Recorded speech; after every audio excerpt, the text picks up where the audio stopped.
Presidential candidate Ron Paul has been called anti-immigration. Is that true? Immigration. You want a 700-mile fence between our border and Mexico? Not really.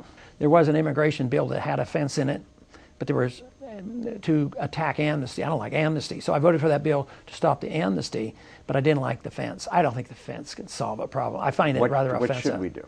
Get rid of the subsidies. You subsidize illegal immigration, you get more of it. Get rid of welfare. Get rid of all the welfare benefits. Health care for... Absolutely. So if someone's illegal and they show up at the hospital and they're injured, the hospital should do what?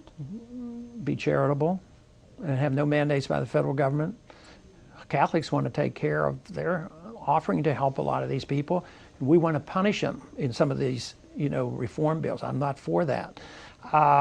But we wouldn't have so many there if they didn't know they were going to get amnesty. You promise them amnesty, promise them that with no sweat you can get medical care and free education, automatic citizenship, food stamps, and Social Security, you're going to get more of it.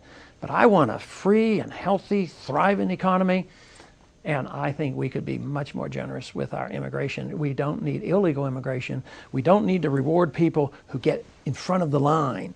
I want people But the legal line should be more generous. I do. I really think we would be. I think it would be a non-issue. Today it's a big issue because people are hurting. They can't keep up with paying their bills. When they see people in the line using food stamps, they'll be in the emergency rooms, they'll demand bilingual education in the schools, and the costs are going up, school taxes go up. Get rid of all those programs, everyone. I would. I think get rid of the incentives and work toward a real solution, which means that you do it legally and you have a healthy economy, and we would have probably a lot of people coming back and forth working in this country. There was a time when we had just workers coming back and forth.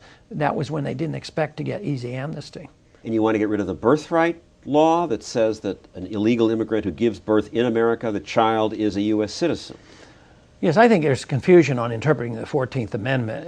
It says that if you're under the jurisdiction of the United States, you have a right to citizenship if you're born here. All right, so you say this is good, but that's in there. Yes, but it's a little bit confusing. If you step over the border and you're illegal, are you really under the jurisdiction? There's a question on that, and I want to clarify it. What about the millions who are here illegally already? Deport them? I don't think anybody could find them. I don't think anybody knows where they are. I don't think if you had a million-man army, nobody even knows how many there are. But if they come for welfare benefits and you know they're illegal, yes, deny them the benefits, and if they commit a crime, send them home when you know they're there. Today, in many cities, you're not even allowed to ask them their immigrant status.